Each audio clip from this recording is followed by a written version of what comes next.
Boa noite. Vamos lá começar. Obrigada por estarem aí. Estamos de novo no nosso talk show antes do jantar. Um talk show que ajuda com que a gente ganhe mais inspiração, mais sabedoria e principalmente mais consciência. Então, para você que acabou de chegar, boa tarde para o Brasil, boa noite para Portugal. Seja muito bem-vindo, usufrua. Teremos convidadas fantásticas, falando de coisas maravilhosas e principalmente algo muito especial, que é a nossa nutrição. Algo que a gente tem quase como hábito primal, né?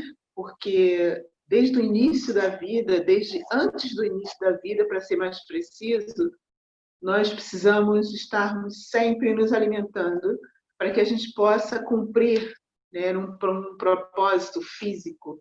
Então, o tema de hoje é mesmo esse trabalho em relação a como lidar com a alimentação. Imagino que eu, como você, aí do outro lado, passamos anos analisando a nossa alimentação. Principalmente as pessoas que têm um pouco mais de consciência. E, às vezes, nessa época, principalmente aqui no hemisfério norte, que é verão, às vezes a gente se depara com como eu vou me relacionar com a minha alimentação nesse tempo, né? Como é que eu olho para os alimentos, que chamamento eu tenho para os alimentos. E uma coisa que eu observo comigo, e talvez você aí do outro lado também já tenha observado, é que os alimentos às vezes nos chamam, né? Eles nos convidam. E quando a gente está numa época mais aberta, que é o verão, que a gente se sente mais liberta, é muito interessante quando a gente se encontra os alimentos, né? A gente sente o cheiro. Eu tenho um hábito, um vício, talvez por ser brasileira, de pegar os alimentos, principalmente as frutas, e cheirar nos hipermercados. Então, eu não consigo comprar uma fruta em que eu vá cheirar e não sinta cheiro nenhum. Ela fica lá, por mais bonita que ela seja. E outras me... Eu vou andando pelo corredor e sinto um cheiro de uma coisa e vou atrás daquilo. E eu observo, imagino que você aí do outro lado também já tenha vivido algumas coisas parecidas com isso. Então, a nossa relação com a nutrição é uma relação que faz parte da vida humana, né? Então, quanto mais a gente tiver consciência acerca disso, independente de que forma a gente se alimenta, mas perceber o quão importante é essa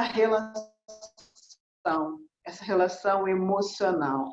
Não é a primeira vez que o Talk Show fala sobre alimentos e sempre a gente traz a temática da alimentação. Então, hoje, mais uma vez, traremos essa dinâmica e vamos perceber qual é o alimento para mim, qual é o alimento para ti. E por isso trouxemos convidadas maravilhosas. A Helena Mineiro, a Daniela Pereira e a Catarina Perdigão vão nos ajudar a perceber um pouco que alimento é esse, como é que eu me relaciono com o alimento, o que deve ser para mim, o que não deve ser para mim, não só pelas experiências dela como mulheres e mães, mas também como profissionais que olham para a alimentação de uma forma mais preciosa. Então, queria começar já agradecendo a vocês. Helena, muito obrigada pela presença, pela disponibilidade de estar aqui. Catarina, muito obrigada pela presença, pela disponibilidade de estar aqui. Daniele, muito obrigada por estar aqui, muito obrigada pela presença. Espero que a gente possa fazer um talk show fantástico e alimente muitas pessoas do outro lado antes do jantar. Então, para a gente começar a conhecer um pouco das nossas facilitadoras hoje, queria falar com a Helena Mineiro. Helena, por favor, me fale um pouco da sua relação com a alimentação, com a história profissional acerca dos alimentos. Muito bem-vinda.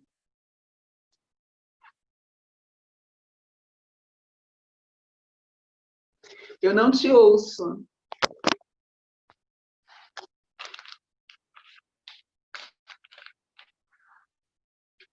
Seu micro está ligado, mas não te ouço.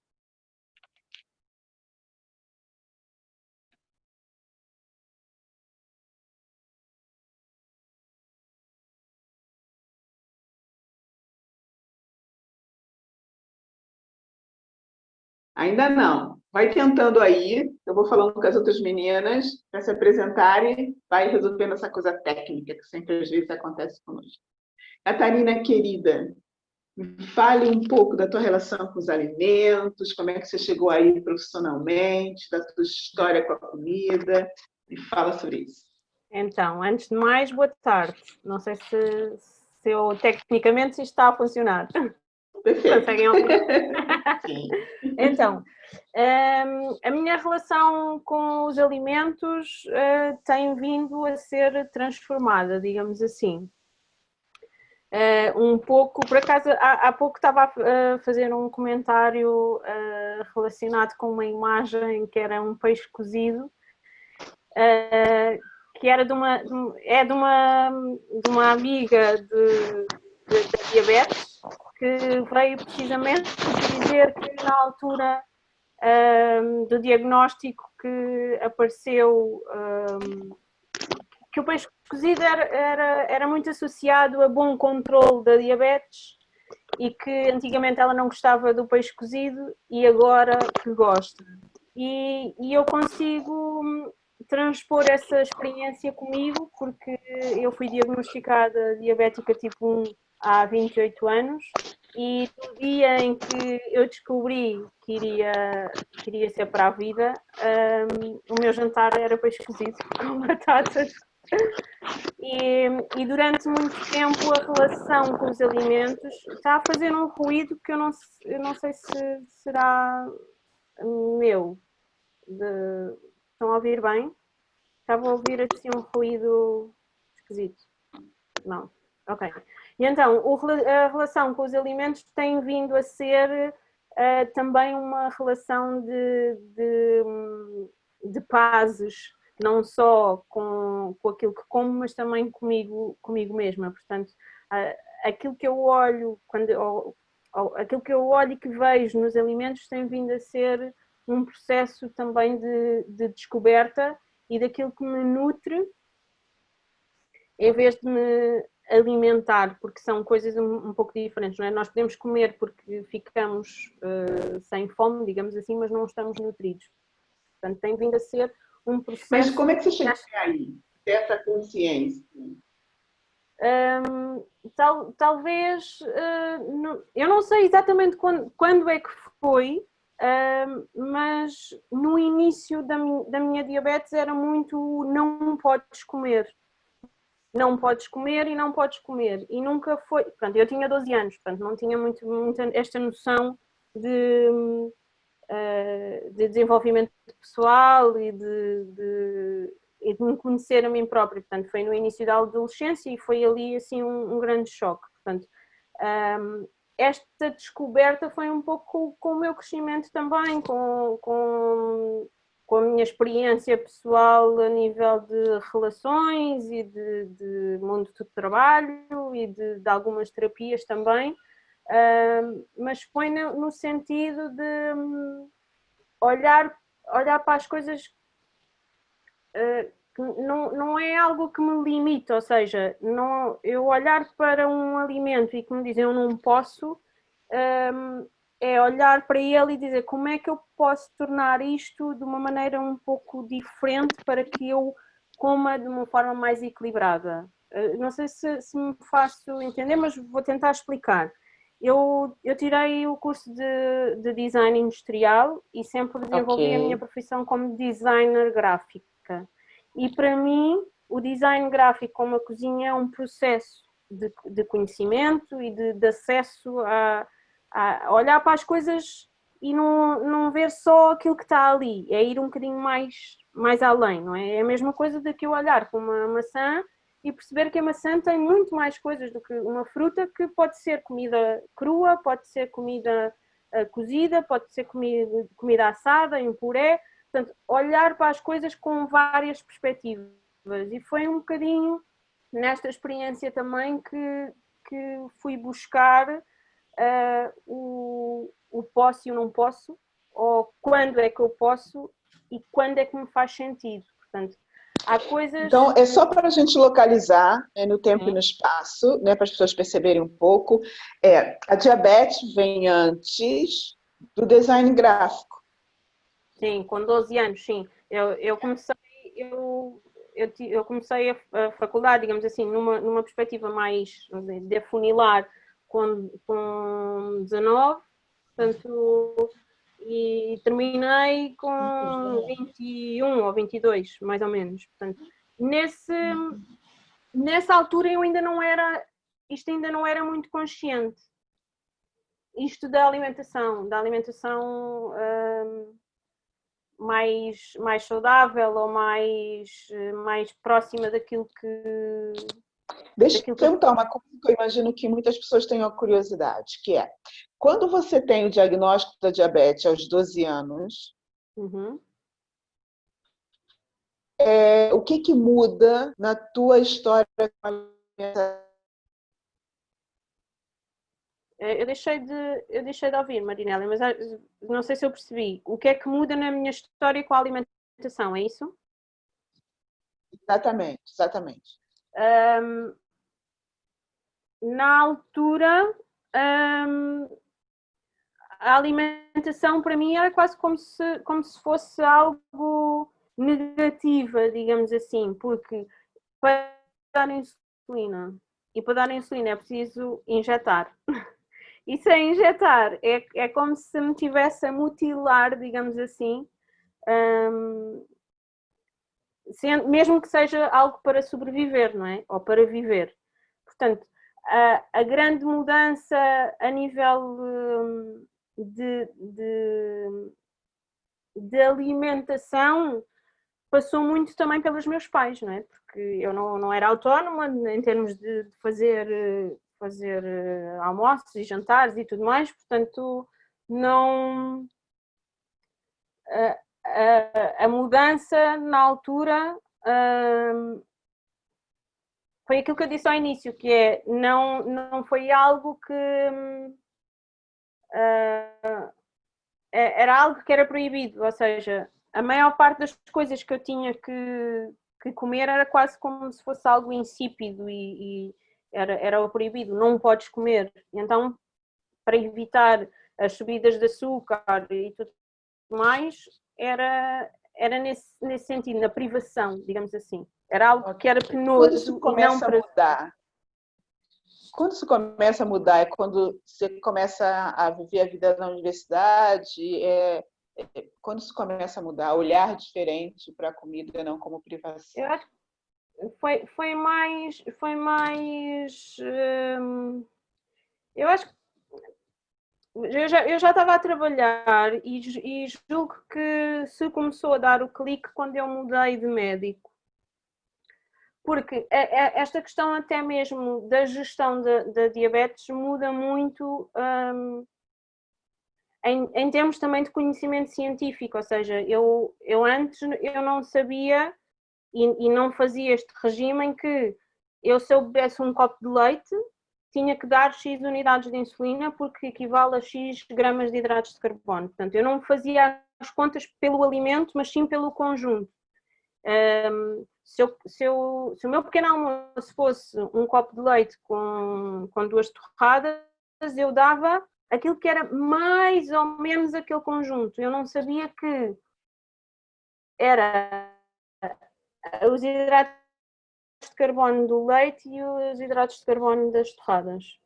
Portanto, o conhecimento, mesmo a nível de alimentos, nessa altura ainda não existia. Portanto, eu comecei a fazer contagens de hidratos de carbono talvez há 12 anos, talvez, 12 anos. Portanto, talvez há 12 anos para cá tenho começado a perceber, a olhar para as coisas de uma maneira diferente, porque a partir do momento em que eu sei que um copo de leite equivale a 12 gramas de hidratos de carbono, por exemplo, eu também percebo qual é o impacto que isso tem em mim e começo a olhar, mesmo olhando para os alimentos como um conjunto, eu consigo olhá-los como o alimento.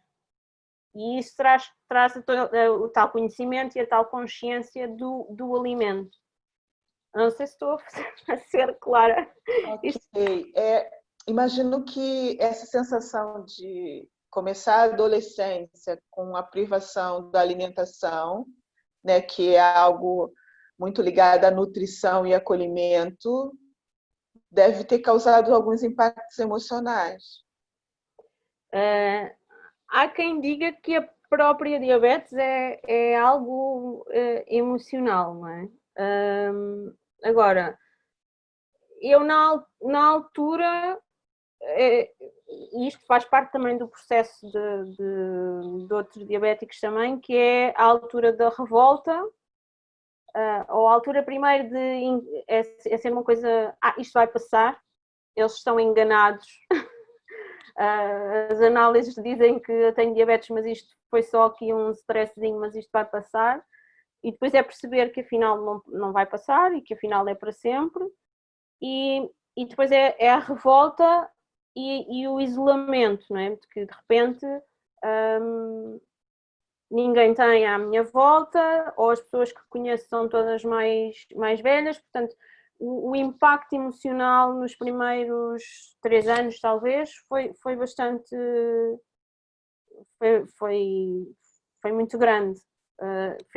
Fez com que eu ainda me virasse mais para mim mesma,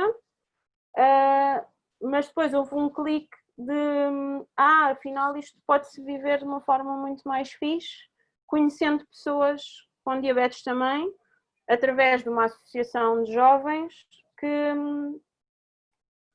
também faz um trabalho incrível de desmistificar a diabetes e mostrar aos jovens e aos pais também que é possível nós vivermos com qualidade e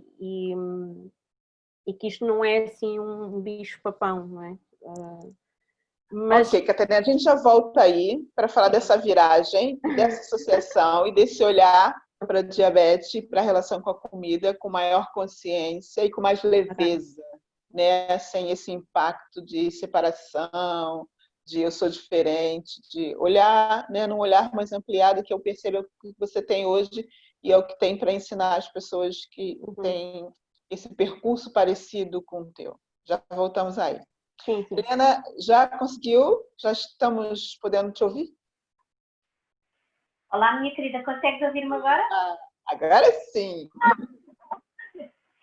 Então, boa tarde a todas e boa tarde a todos aqueles que nos estão a ouvir também. Quero agradecer-te a ti, querida Marinélia, o convite, dizer-te que estou muito feliz por estar aqui a partilhar aquilo que é a minha experiência em termos desta temática. Eu fiz um percurso, se calhar um pouco diferente da maioria das pessoas, até há alguns 13, 14 anos, simplesmente eu não tinha nenhuma relação com a alimentação, pelo menos da forma consciente como eu a encaro agora. Nomeadamente na questão de eu perceber como é importante que nós cozinhemos os nossos próprios alimentos, a nossa própria comida, aquilo que nos vai nutrir. Então, eu fiz um percurso pela alimentação macrobiótica e isso deu-me uma grande panorâmica no sentido da integralidade da comida, porque os alimentos que compõem a alimentação macrobiótica, eles devem ser, tanto quanto possível, e na sua generalidade eles são integrais. E isso tem muito sem te interromper, o que é uma alimentação macrobiótica? A alimentação macrobiótica quer dizer uma vida longa.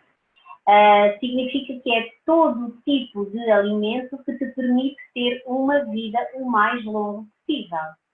Ou seja, são alimentos que não são refinados. Tu não deves comer açúcar, por exemplo, porque o açúcar sofre um processo de refinamento, não é? Tu não deves fugir de tudo o que tem, digamos que, a mão do homem. No fundo, o que nós aprendemos com a macrobiótica é que todo o alimento que cresce, que a terra dá, é bom. E há um mito que os macrobióticos, eu não sou uma macrobiótica pura e dura, eu tento fazer uma alimentação com base em alguns princípios macrobióticos. Há pessoas que acham que um macrobiótico, por exemplo, não come carne ou peixe. E não é assim. os macrobióticos comem carne ou peixe. Tendo sempre esta ideia de base que remete à nossa ancestralidade até, que é muito bonito. Eu creio que a grande maioria das pessoas que eu falar em macrobiótica liga o nome ao Francisco Baratos, que nos deixou há 3 anos, e ele dizia uma coisa muito interessante, que era, os nossos avós comiam carne, só que não comiam carne da forma como hoje se come carne. Hoje come-se carne de uma maneira excessiva. E antigamente comia-se carne por alturas de festa e tratavam-se os animais com uma dignidade que, claro, hoje não existe. A mulher daquele Beatle, de Paul McCartney, ela era vegetariana e ela dizia que se os matadores tivessem, em vez de paredes fossem de vidro, ninguém comia carne.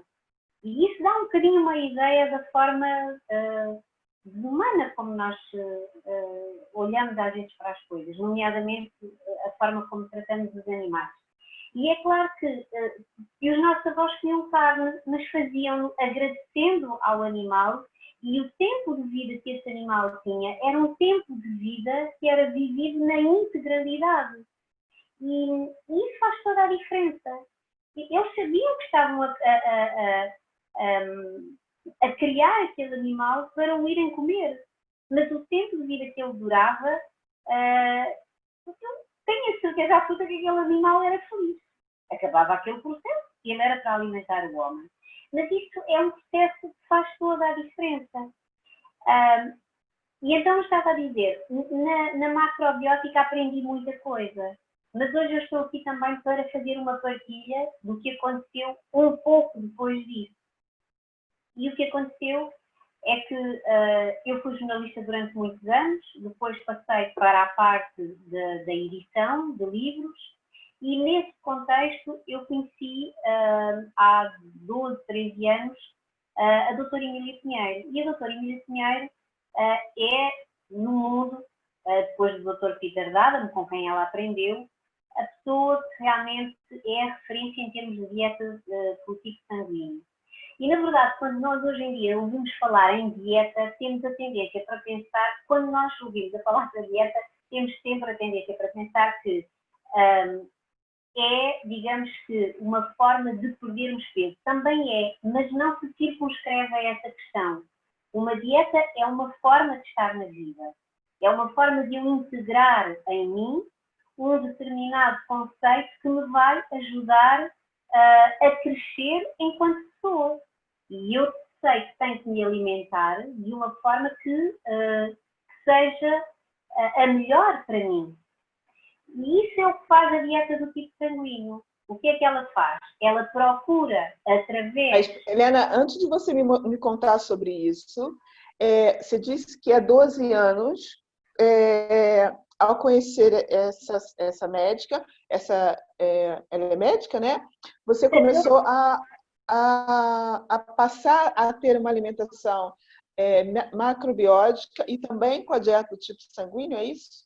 Não, eu fui buscar aquilo que me pareceu o razoável para mim de uma e de outra.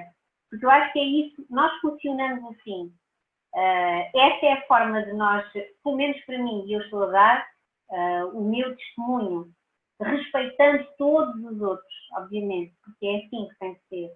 Da macrobiótica eu fui buscar muita coisa que para mim hoje em dia faz todo o sentido. Por exemplo, eu, se for jantar contigo e tu estiveres a comer arroz branco, eu como esse arroz branco e vai saber muito bem. Mas aqui em casa eu cozinho arroz integral. Entendes? Ou seja, e tu dizes, mas sempre arroz integral? Sim, e é muito bom. É realmente muito bom. Mas se eu for a uma festa, eu não me vou privar de comer aquilo que as outras pessoas comeram. Mas na minha casa, eu tenho determinadas regras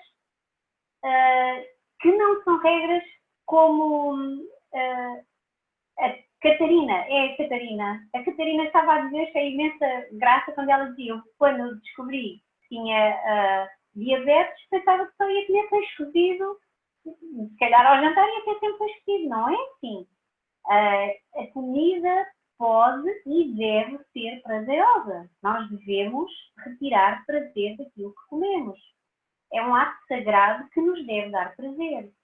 Assim eu entendo. E então, a questão é exatamente essa. Eu retiro de uma filosofia o que eu acho que é o melhor, porque, por exemplo, na macrobiótica pode-se comer tomate. Mas eu, que sou um tipo A sanguíneo, não posso comer tomate. Não posso mesmo comer tomate. Eu fico cheia de bolinhas se eu como tomate. Mas eu sou um tipo A. E o tipo A não deve comer tomate. Porque não está de acordo com a minha individualidade biológica. E isto eu aprendi na dieta do tipo sanguíneo.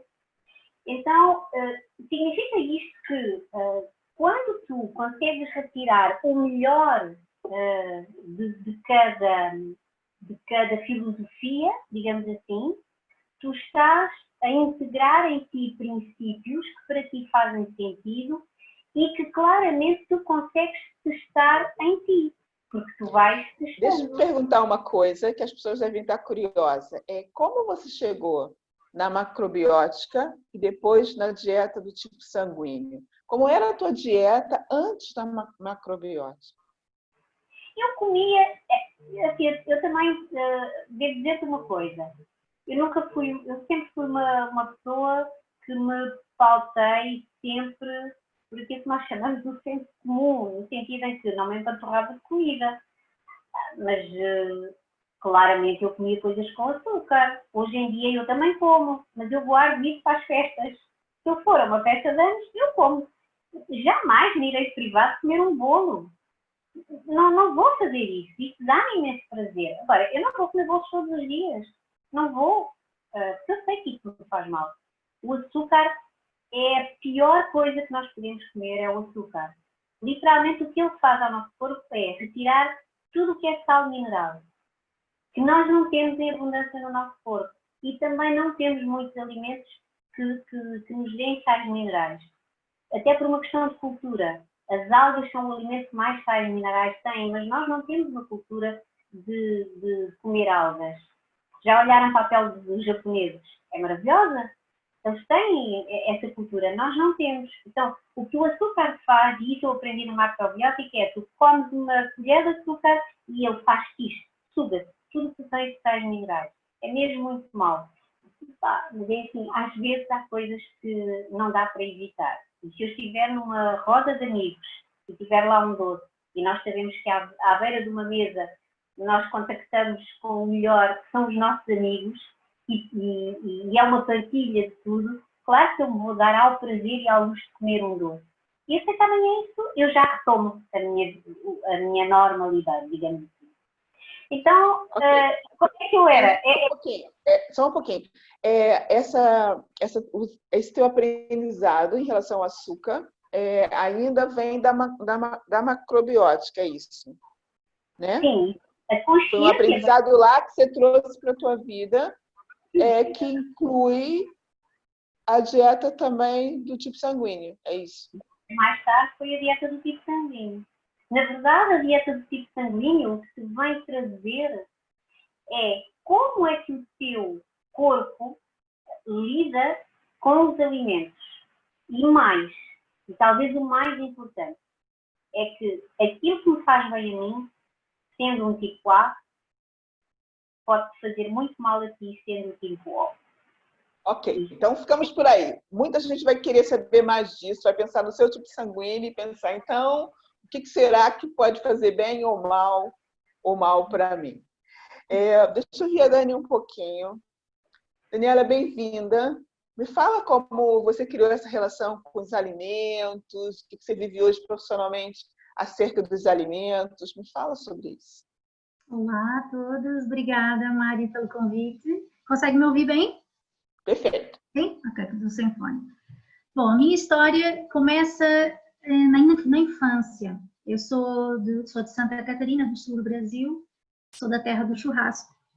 E eu cresci rodeada de carne, de carne. E E desde pequena eu rejeitava, não tinha a menor noção dessa escolha, mas rejeitava. Ao ponto de colocar em no prato e esconder debaixo do braço. Dani, o teu som não está muito bom. Ah, é? Consegue ouvir agora? Sim. Senão eu vou buscar um fone, se for possível. Não, vai lá. Agora melhorou. É? Ok. Pronto, então eu venho de uma família do churrasco, de muita carne, e eu desde pequena rejeitava a carne. Não tinha uma ideia porquê, tinha essa consciência. Os anos foram passando, os pais sempre começaram a oferecer carne, que eu precisava comer carne. Dani, voltou a não ficar bom. Ah, então eu vou buscar um fone, se calhar ajuda, não? Não sei se a proximidade, porque o som o volume tá bom. É que de repente começa a destoar. E assim mais perto, será que melhora? Vamos lá tentar. Senão eu vou buscar um fone, tá bem? Tá bem. E aí já ajuda. Então, chegou uma altura em que a minha mãe começou a ficar preocupada por que eu não comia carne, porque eu ia ficar anêmica, e levou um nutricionista, um médico, não sei. E eu disse, mãe, não, querida, não tá bom. Vou lá buscar um fone, então. Busca um fone e volta. Vou lá, peraí. A tecnologia, às vezes, prega algumas partidas, a gente já está habituado. É interessante que a Dani vai logo trazendo a infância, né? Como se estivesse olhando uma escala, né, de contato com a alimentação, com a nutrição e com tomada de consciência de necessidade de mudanças que cada um vai fazendo. Então, isso é bom para as pessoas verem que a mudança ou a tomada de consciência de que tem uma alimentação diferente das outras pessoas pode acontecer na infância, mas também pode acontecer aos 70 anos. Não importa. É uma tomada de consciência, uma leitura das suas necessidades reais, que são necessidades ímpares, que não dá para comparar com ninguém, e que você começar a olhar para isso e assumir essa diferença, você vai ter uma relação diferente com a alimentação, como com tudo, né? Quando a gente assume quem a gente se relaciona completamente diferente com tudo. Vamos lá ver se agora a Dani... Consegue me ouvir agora? Nós conseguimos ouvir. Vamos lá ver se não tem interferência. Vai lá. Tá bem. Ok, senão eu tenho outro fone aqui gigante, olha. Pronto. Então, no médico que eu fui, ele tranquilizou a minha mãe na altura. Eu acho que até tive sorte com o médico, porque ele disse para minha mãe que se eu me alimentasse de arroz e feijão, de folhas verdes, de sementes, que eu não precisava me preocupar, que a minha mãe não precisava se preocupar com anemia, com nenhum tipo de doença. Consegue me ouvir bem? Sim. Sim, consegue me ouvir? Eu ouvi um barulho, pensei que era interferência. Ok. E então eu passei a não comer carne vermelha no início. Ainda continuei me alimentando de frango, de peixe, mas era coisa, não dava para fazer. Eu comia misturado com as outras comidas, não sabia bem. Dani, eu não sei se são os fones ou se é a rede. Será que eu vou ter que entrar? Começa e vem, mas no meio começa a destoar. Que chatice. Mas eu tô com a minha rede no máximo aqui, por acaso. Vou tentar o outro. Não deve ser do fone, né? Ai, meu Deus. Que chatice. Senão eu vou entrar pelo telemóvel, olha. E agora? Tá igual? Vamos lá. Não é logo, é só no meio que começa a destoar. Vai lá. Estou aqui com essa orelhona, mas pronto. Pronto, e então eu deixei de comer carne. A carne branca também não me fazia bem, mas eu comia. Entrei na cidade, vim para Portugal, e tudo continuava normal. Eu ia comendo frango, peixe, iogurte, leite. Entretanto, tive o primeiro filho, fui cada vez adaptando melhor a minha alimentação. comecei a fazer alguns cursos, fiz alguns também de macrobiótica, não cursos profundos, estudei um pouco de macrobiótica, um pouco de alimentação viva, parei no Ayurveda, que é onde eu agora onde eu estudei mais, parei por conta da pandemia. Mas a grande virada na minha vida foi na gravidez do meu filho. E eu acho que toda essa mudança começou com o meu trabalho com a Marielle. Porque eu trabalho com a Marielle focado no par que eu queria ter do meu filho. Esse que eu achava que era o objetivo. É do meu empoderamento, digamos assim. Né? Dani, não estamos conseguindo te ouvir direito. É verdade. Não sei o que é, não sei se está batendo alguma coisa no microfone, não sei se tem a ver a proximidade e afastar, não sei, porque é algo como parece uma onda, sabe? Tá, então vamos fazer assim, eu vou sair e vou entrar pelo meu telemóvel, que daí eu acho que dá, tá? Tá bem. Vamos lá. Então vá, pena, vou sair. Aguardando para ouvir melhor essa história. Engraçado, ela trouxe uma coisa que é a chegada do primeiro filho, né? Por acaso, nós estamos falando de alimentação e somos só mulheres, e as mulheres que estão aqui, né, são mães. E a gente sabe que a chegada de um filho traz grandes transformações na nossa vida. Algumas que a gente espera que vão acontecer e outras que a gente se surpreende, porque é aquilo que eu gosto muito de dizer, né? Quando chega uma criança, nasce uma outra pessoa, né? Porque não nasce só um bebê, nasce uma mãe. Independente se é o primeiro, se é o segundo filho ou se é o terceiro, nasce uma mãe. E essa mãe nasce com outras demandas. E é interessante a gente observar isso, né? Até na gravidez, coisas que nós desejamos comer e depois coisas que a gente nunca mais quer comer, coisa que a gente comeu na infância e deixou de comer e na gravidez às vezes dá vontade de comer. São, né, ciclos de relações da alimentação, da nutrição, que na verdade é o nosso grande contato com a energia materna, que é da onde vem a grande nutrição. Então é interessante a gente ouvir muitas mulheres que falam de a primeira gravidez como um ponto de viragem para algo, principalmente ligada a como ela se nutre ou quanto ela se sente ou não nutrida. E a Daniela trouxe isso na fala dela. Dani, vamos ver se agora melhora? Já cá estou. Conseguem ouvir bem agora? Conseguimos. Começa sempre bem. Vamos ver. Ora bem. Então, na segunda gravidez, como eu estava a dizer, eu comecei a tomar um real conhecimento do que o meu corpo me pedia. Então, comecei a estudar sobre alimentação consciente. Comecei a buscar realmente o que o meu corpo pedia. Juntei um bocado de tudo. Por isso, eu até costumo dizer nos workshops que eu facilito que a definição da minha alimentação é muito minha, muito própria, não é? E eu chamo de alimentação consciente e intuitiva. Ora bem, portanto, eu voltei atrás na minha infância e percebi que eu já tinha uma forte intuição de que, para mim, Daniele, a carne não ia bem, o meu corpo rejeitava esse alimento. E isso não significa que para outra pessoa a carne não faça bem, sabe? A minha escolha foi, eu a partir dessa altura, portanto, quase 5 anos, tenho uma alimentação 100% vegetal, que foi a minha escolha e que é o que o meu corpo reage muito bem.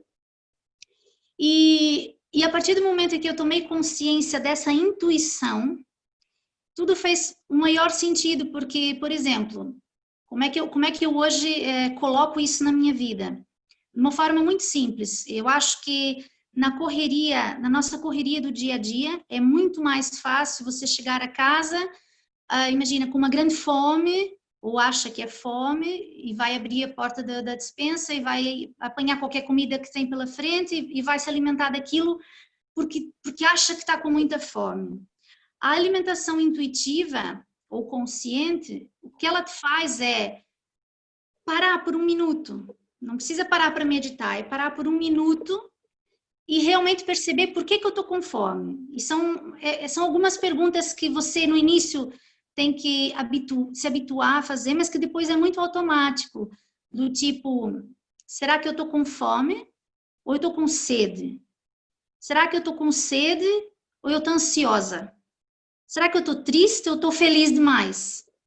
E são perguntas muito simples, sei lá, às vezes você vem do trabalho e discutiu com o teu chefe, ou teve um problema no casamento, ou teu filho está fazendo uma birra enorme, e aquilo te impulsiona a comer a primeira coisa que vem na frente, que é um comer por ansiedade. E isso não é comer por prazer, isso não é alimentar o teu corpo com os nutrientes que eles precisam. E não é complicado como parece, sabe? Então, eu respeito todas as filosofias, todas as escolhas, eu tiro um pouco de cada, eu estudo tudo, eu adoro tudo, eu tenho um pouco de macrobiótica, um pouco de alimentação viva, um pouco de Ayurveda e dos biotipos, isso e aquilo, porque eu acho que, mas a base de tudo isso, para terminar, é a intuição, a consciência. E como você chegou aí? Né? Porque algumas pessoas podem estar pensando, mas eu não tenho intuição para nada, né? Como é que eu vou saber se a batata está me chamando ou se é um pacote de bolacha? Olha, Né? Isso é especial da Dani, que tem uma intuição. Eu não tenho intuição, eu não faço meditação, eu não faço OM. Caramba, como é que eu vou ter essa intuição?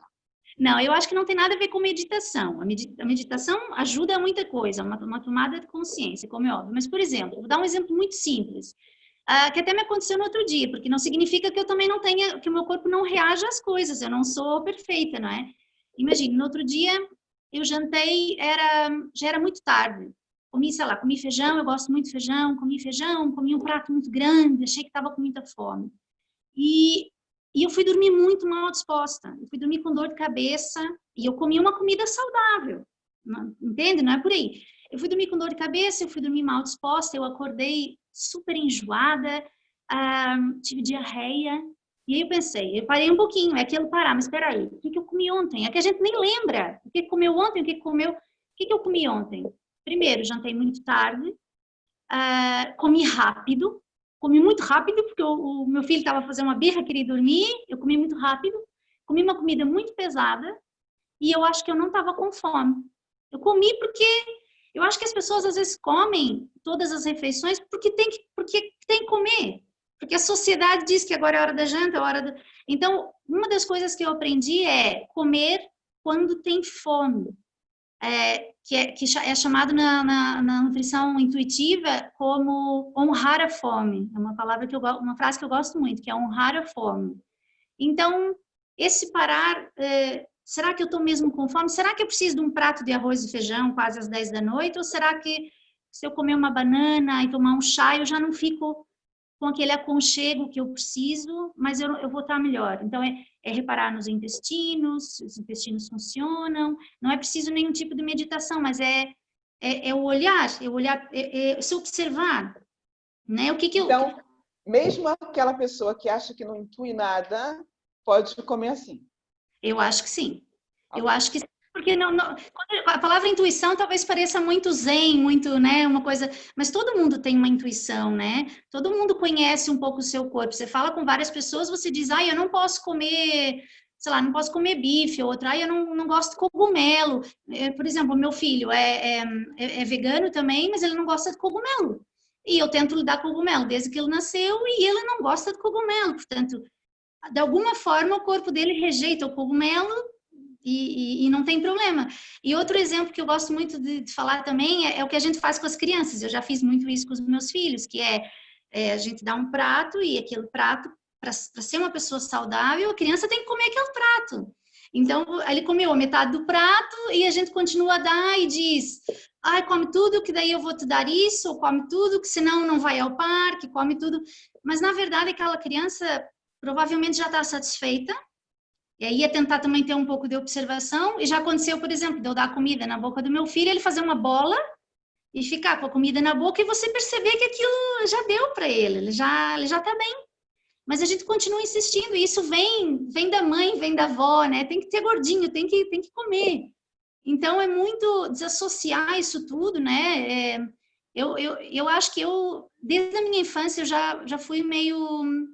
Eu me senti muito errada quando era criança. Eu achava que eu estava fazendo, que não era correto eu não comer carne numa família que todo mundo fazia o churrasco. Eu me sentia talvez meio ingrata, já senti várias coisas. Tanto que eu escondia, né? Os tios tentavam me dar a carne e eu já não sabia dizer que não, e escondia com alface e tal. Mas hoje eu tenho consciência que não é por ser a carne em si, não é a carne, é que aquilo o meu corpo rejeitava. A minha intuição dizia que aquilo não era bom para mim, sabe? Então, sim, a minha alimentação é 100% vegetal e eu tenho ajudado algumas pessoas com mentoria, com cursos, mas nessas palestras que eu dou, eu tento não direcionar ninguém ao veganismo ou ao vegetarianismo. Eu apenas partilho a minha experiência com o que fez bem para mim, que é para as pessoas tentarem descobrir o que realmente faz bem para elas. Lá está, isso a Helena falou, que eu me identifiquei muito. Independentemente de ser a dieta do tipo sanguíneo, de ser macrobiótica, de ser ayurveda, o que seja, ao fim e ao cabo, é um pouco a intuição. Olha, a Catarina disse a mesma coisa, eu percebi que, afinal, a maçã podia ser comida assada, cozida e tal. É uma intuição, não é? É o teu corpo a dizer, mas espera aí, deixa lá eu provar de outra maneira. Afinal, me senti bem assim. A gente sente quando tá bem, né? Então, será que, na verdade, o que nós todos estamos nesse momento trazendo, né, cada um com a sua fala, é a dinâmica de eu preciso me conhecer? Porque, às vezes, por isso que eu brinquei, né, imaginando que alguém pensa, mas eu não sou intuitivo, quer dizer, eu nunca vou fazer isso, nunca vou ter essa relação com a comida. Que, às vezes, algumas palavras têm um peso que cria separação. Exato. Que eu não sou assim, né? Isso é para vocês que são assim, né? Ou eu sou assim. Então, isso é certo porque eu sou assim. Há muito essa dinâmica. Então, é interessante a gente ir desmistificando e trazer para um ponto central que é qualquer relação que eu tenha com qualquer coisa, é necessário um conhecimento de mim. Exato. Para eu saber de que forma eu me relaciono com qualquer coisa, até com a minha alimentação. Exato. Então, no momento que eu sei de mim, eu posso perceber que eu estou cheio de sede e estou comendo. Quando eu sei de mim, eu percebo que quando eu estou ansiosa, eu posso ter tendência a comer mais garfadas, mesmo de uma comida hiper saudável. Quando eu estou com medo, eu posso fazer um processo de tentar me acalentar com a comida, que se eu estivesse me sentindo segura, jamais eu faria. Que é um olhar primeiro para dentro, né? Que é quem eu sou. E quando eu penso nisso, eu penso como é que eu me relaciono comigo. Porque se o corpo é meu, a comida eu coloco dentro do meu corpo.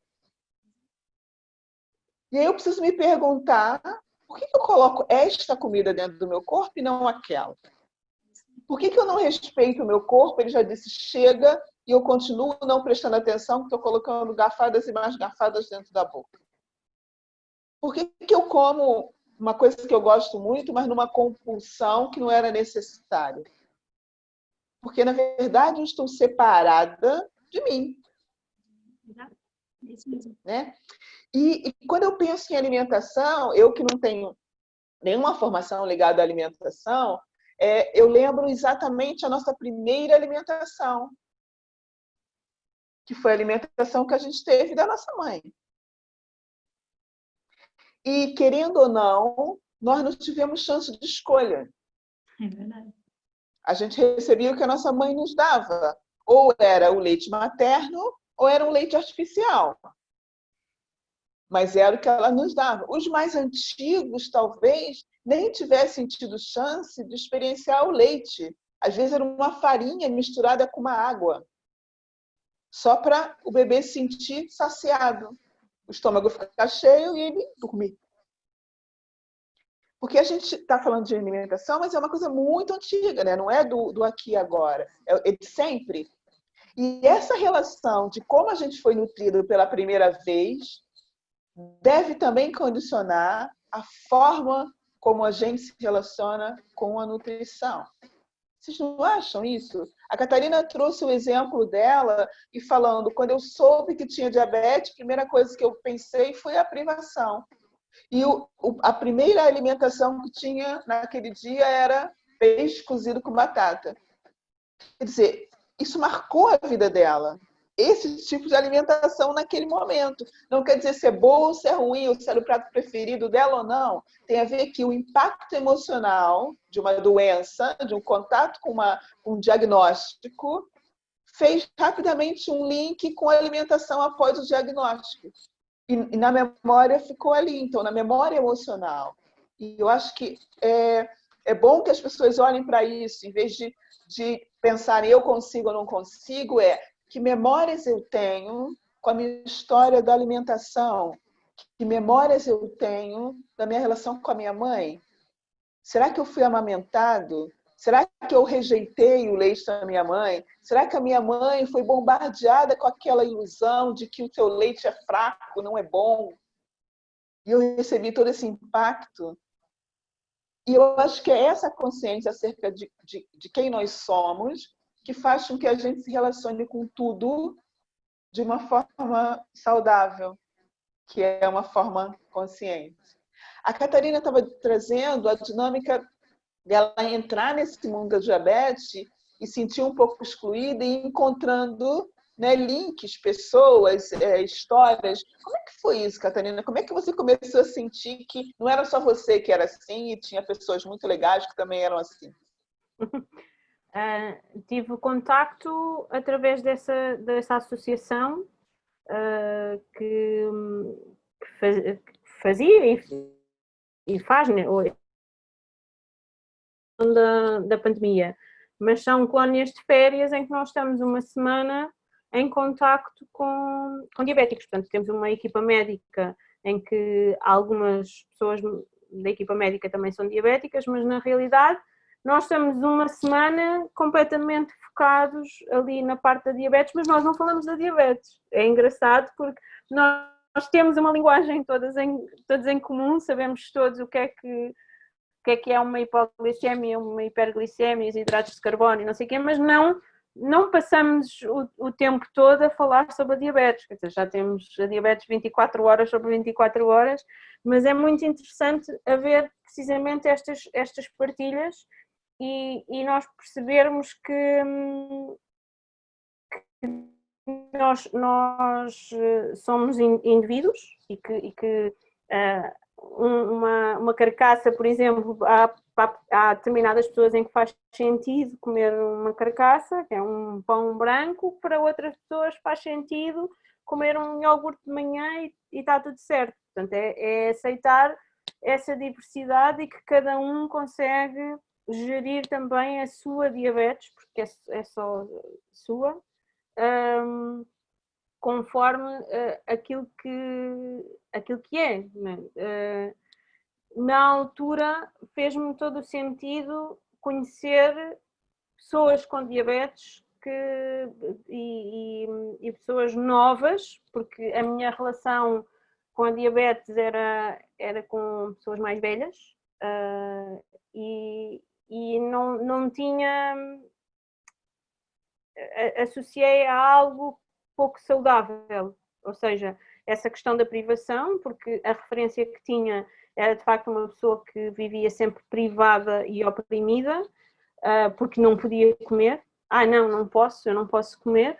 E é engraçado porque o projeto que eu desenvolvo é precisamente olhar para as coisas com uma outra dinâmica, pensar como é que eu posso comer de uma forma mais consciente e que o impacto seja menor, porque impacto nós temos, qualquer coisa, mesmo saudável, tem um impacto, não é? Porque a Helena falou da questão do tomate, tomate é saudável, mas tem um impacto na Helena diferente do que tem em mim, por exemplo. Portanto,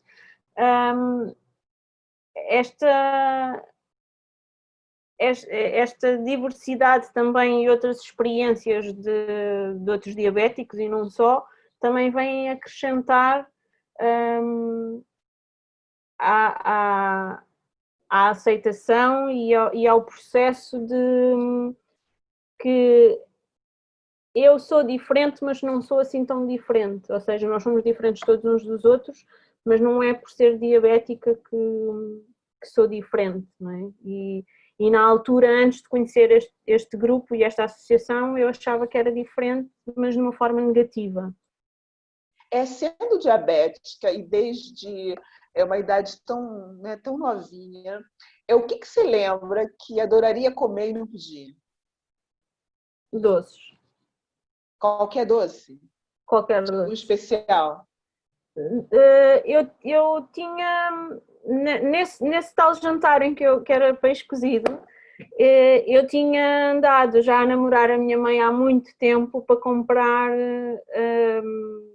uns chocolates que eram os Bounty, que eu acho que ainda existe, que é com coco por dentro e chocolate por fora. E eu andava a namorar a minha mãe. Eu lembro, tenho assim uns flashes de andar no supermercado e dizer: oh mãe, vá lá, oh mãe, vá lá, oh mãe, vá lá. E a minha mãe comprou, aquilo era um pack de 5 ou 6, já não sei, que estavam dentro do congelador, porque era tipo meio gelado, meio chocolate. E lembro-me porque foi esse dia, não é? De que as análises chegaram e os valores estavam a boldo.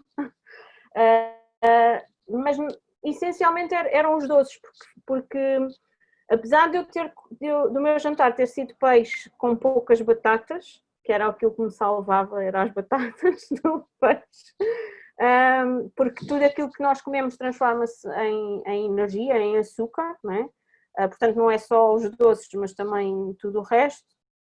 Mas os doces era aquela coisa do tu agora não podes comer, e é algo que nós já estamos a falar sobre emoções e que tocámos aqui um pouco nesta questão de quando estamos com amigos e à volta da mesa, e o doce está muito associado a prazer, a alegria, não é? Quando nós vamos jantar ou almoçar à casa de alguém, eu levo um doce, eu levo uma sobremesa, porque é aquela coisa que fecha aquele Sim. ciclo ou que faz com que aquele ciclo se mantenha durante mais tempo, porque é algo prazeroso, não é? É aquilo que nos faz sorrir. E de repente, uma miúda com 12 anos que é privada de algo que traz sorrisos e traz alegria e traz partilha. Portanto, foi assim um choque muito grande. Mas com o contacto com as pessoas da associação e nesta colónia de férias, eu pensava, afinal, estas pessoas afinal são iguais a mim, também gostavam de comer doces, mas aprendemos também nessa colónia de férias a como gerir a glicemia e a alimentação, ou seja, isso era ensinado também nas consultas, mas ali na colónia férias, como nós fazíamos muito exercício, nós éramos obrigados a comer açúcar para evitar termos hipoglicémias, não é?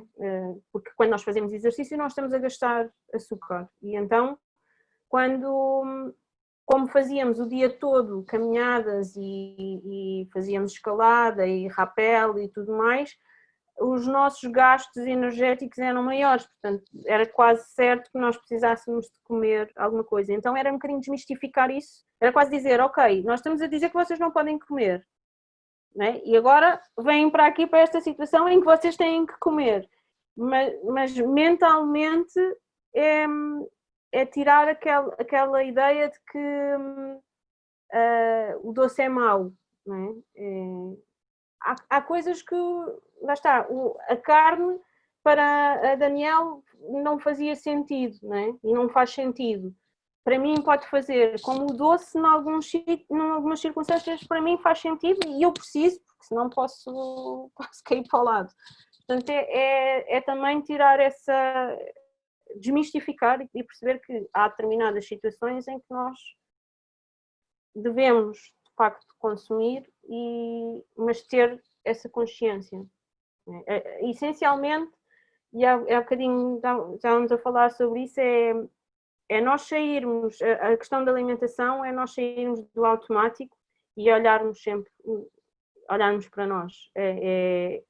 E cozinhar aquilo que nós comemos é um caminho para ser mais consciente em relação àquilo que nós comemos. Ok. Interessante, né? A gente olhar para isso. A Helena falou sobre os antigos também, né? A forma como eles cultivavam, a forma como eles cuidavam dos animais, né? E a Catarina também traz essa dinâmica de cozinharmos para nós, né? Nós nos afastamos muito disso, né? Pela dinâmica do nosso dia a dia. Muitas vezes tivermos que abrir mão de alguma coisa, às vezes abrimos mão exatamente de fazer a nossa comida. Ou porque a gente come mais rápido, ou porque enquanto a gente está fazendo a comida, outra coisa poderia estar sendo feita, e a gente vai optar outra coisa e vai comer fora, ou compra comida. Tem toda uma relação que também os nossos antigos não tinham, né? Porque faziam a própria comida, plantavam o vosso alimento, até matavam os vossos animais. Quer dizer, era toda uma relação de proximidade entre as pessoas e os alimentos muito grande. Hoje a gente vê quantas campanhas tem pedindo que a gente compre produtos locais, né, que a gente compre produto da época, para que as nossas alimentações não estejam atravessando oceanos. É muito interessante. Os nossos antepassados comiam o que estava à volta, né? Não comiam coisas que estavam a 50 mil quilômetros de distância. Então, a relação com a comida e a proximidade volta de novo à baila, que é como é que eu me relaciono. Né? E isso é muito interessante para a gente olhar, mais do que o que faz bem e o que faz mal, é como eu vivo essa dinâmica toda entre o alimento e eu. Né? Helena, me fala um pouco dessa dieta que se chama, né, chama dieta do tipo sanguíneo. Me explica um pouco o que é isso, explica um pouco para quem é leigo, né, como eu posso saber do meu tipo sanguíneo, quais são os tipos sanguíneos, fala um pouco disso. Então, basicamente a pessoa tem que saber o seu tipo sanguíneo, não é? E isso é muito simples, basta ir a uma farmácia, pedir uma análise, faz um tiquinho no dedo e ficam a saber o tipo sanguíneo, qual é o tipo sanguíneo. E fundamentalmente existem 4 grandes tipos sanguíneos: o O, o A, o B e o AB. 60% da população mundial é tipo O. E o tipo O é o tipo de sangue assim, bem lá para trás, o mais antigo mesmo. Tipo o homem das cavernas, aquele que saía, ia caçar e comia muita carne vermelha. É por isso que muitas pessoas às vezes dizem: eu estou com tanta vontade de comer carne. É quase que é uma pessoa tipo O. Porque precisam mesmo comer carne. A Daniel quase, não sei, eu arrisco-me a dizer que ela é um A, porque com tanta rejeição à carne, não suportam carne. Eu sou A, meu Deus. Se me disseres assim, não, mas tens que comer carne ou não comes? Olha, não sei. Se tiver mesmo, vou-me aguentar até poder, porque carne vermelha, então, nem pensar.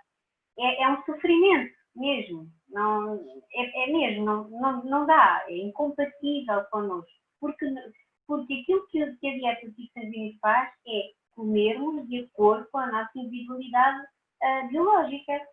E realmente um tipo O precisa de comer carne, porque ele tem nos genes a informação da ancestralidade. Está lá. Não há como fugir a isso. Então, tipo O é o caçador. É aquele que pega, vai à luta, e depois é muito interessante perceber que até em termos psicológicos são pessoas otimistas, vão para a frente, em termos de exercício físico, são aquelas pessoas que gostam de fazer passadeira, de correr, jamais peças isso, um tipo A. Não, eu gosto de fazer yoga, ou de pilates, ou de uma caminhada, correr, não dá. Então, o tipo A é o agricultor. Na escalada da evolução, o que nós vemos depois é que o homem passou de nómada a sedentário. Então ele evoluiu desse sistema de andar de terra em terra de ir caçando e de ter um poiso onde dava para se fixar. E aí ele foi cultivando, ele foi tendo os seus grãos, ele foi fazendo plantando os seus vegetais, e por isso o tipo A é um tipo de sangue que gosta de comer muitos legumes, muito pouca carne, mas mesmo pouca, nenhuma ou muito pouca carne, e se comer carne é muito pouca carne de frango, por exemplo. E em termos de exercício físico, é o tal exercício mais calmo, uma caminhada, um pilates, um yoga, está ótimo. Depois temos o tipo B, que curiosamente é o único tipo sanguíneo que tolera os laticínios, e são só 5% da população mundial. E ainda na escalada da evolução, nós temos que são aquelas pessoas que estão ali nos Himalaias, vocês vão ver que, regra geral, essas pessoas são muito tolerantes a tudo que a tudo que tenha leites, a queijo, manteiga, eles toleram bem isso. E depois temos o AB, que é uma fusão do A e do B. Mas, fundamentalmente, os dois grandes tipos sanguíneos são o O e o A. E nestes segmentos, eu quero dizer que o resto não interessa. Ou seja, há o O negativo e o O positivo, isso não interessa. O que interessa é saber realmente o tipo sanguíneo. É claro que há muita informação sobre isto, eu teria muito gosto, mas para dar assim só de uma forma muito genérica, e o interessante de ver esta individualidade biológica que se fala, é perceber que realmente aquilo que é bom para um não é para o outro. Por exemplo, o amendoim, que é uma coisa que acho que quase toda a gente gosta. O amendoim é anticancerígeno para um tipo A e promove o cancro ao tipo O. E as pessoas que não saibam disto estão a comer umas e outras o mesmo, isto é tão bom, faz tão bem. Não faz. Faz muito bem a uns, mas o mesmo alimento faz muito mal a outros. Mas as pessoas, e a alimentação consciente é isso, é tu saberes exatamente isto, que faz bem a umas pessoas, mas a outras não faz. E se tu quiseres ainda assim comer amendoins tendo do tipo O, na boa, é uma escolha, é uma opção, e as pessoas podem sempre fazê-lo. O que têm é que saber aquilo que estão a fazer e o que é que pode vir daí. Não é? Então, o tomate é a mesma coisa, Helena. O exemplo é a mesma coisa. Muito mal ao A e faz muito bem ao O. Não é? O tomate é uma coisa que se chama lipoceno, que é que o tipo A não tem forma de lidar com isso. Por exemplo, olha, aquela questão que há muita gente que faz, que é tomar um limão, beber o sumo de um limão de manhã em jejum. Isso é muito bom só para os tipos A. Os outros podem beber que não faz mal nenhum, mas beber ou não beber é o mesmo. Porquê? Porque o tipo A é o único tipo de sangue que não produz ácido clorídrico e, portanto, precisa do ácido da acidez do limão. O facto do tipo O, por exemplo, digerir muito bem as enzimas da carne vermelha, tem a ver exatamente com isso. Como ele produz muito ácido clorídrico, é isso que vai fazer com que a carne possa ser, digamos que, processada de uma forma natural, não é? Então, o que se passa é isso, é que sem saber isto, nós também não podemos comer, não há consciência sobre aquilo que estamos a comer, não é? Então, deixa eu fazer um pouquinho aqui como advogada do diabo, Helena. Não é possível que o meio vá mudando essa influência genética e um O de, sei lá, 50, 60 anos atrás tenha uma resistência, uma apetência, seja lá o que a gente fala, a carne vermelha, e um O de 5 anos atrás já não tanto, porque o meio é outro? Ou isso não funciona assim? A epigenética tem muito a ver com isso, como sabes, não é? Ou seja, tudo aquilo que é o exterior. E tu falaste uma coisa importantíssima, que é o meio que está fora. Tudo isto que estamos a falar é aquilo que nós somos, é o nosso retrato interior. Mas o que está fora tem muito a ver também. E isso tem a ver com duas coisas fundamentais, o que falaste. Que é assim, tudo isto é muito interessante. E perguntam muitas vezes isso, tudo isto é muito interessante, mas, por exemplo, os nossos ancestrais, nós não temos conhecimento. Se eles tivessem cancro, diabetes, essas coisas todas, essas doenças que agora existem tanto, então, e uns eram A, outros eram B, outros eram... Como é que é? É que há aqui uma coisa que é, o que é que nos prende a agir de uma forma muito sustentada? São os dois grandes sistemas que nós temos, que é o sistema imunitário, que tanto se fala agora, e o sistema digestivo. E ao longo dos anos, mercê de fazermos uma alimentação desajustada, estes dois grandes sistemas têm vindo aqui a adaptar-se. E eles adaptam conforme podem. É da forma que podem. É? E isso vai gerar com que uns consigam, digamos que, adaptar-se de uma maneira e outros de outra. O nosso sistema imunitário está, na grande maioria dos casos, a ficar muito doente. Não é? Porque se nós tivéssemos a consciência de que uns podem alimentar-se de acordo com determinadas regras e outros com outras, nós não teríamos tanta suscetibilidade a doenças. Okay? É verdade, é verdade. Quando você falou sobre o O, né, eu me vejo, eu sou O, né? Você falava e eu me vejo. E muitas vezes, até pela forma como eu trabalho e pelo meio envolvente que eu trabalho, às vezes era assim, até desconfortável eu não ser vegan. Né? Porque, né, em volta de mim tinha uma onda muito forte disso, né? Ainda tem, dessa busca. E não é nada que eu não tenha prazer, não é uma alimentação que eu desgoste, tá?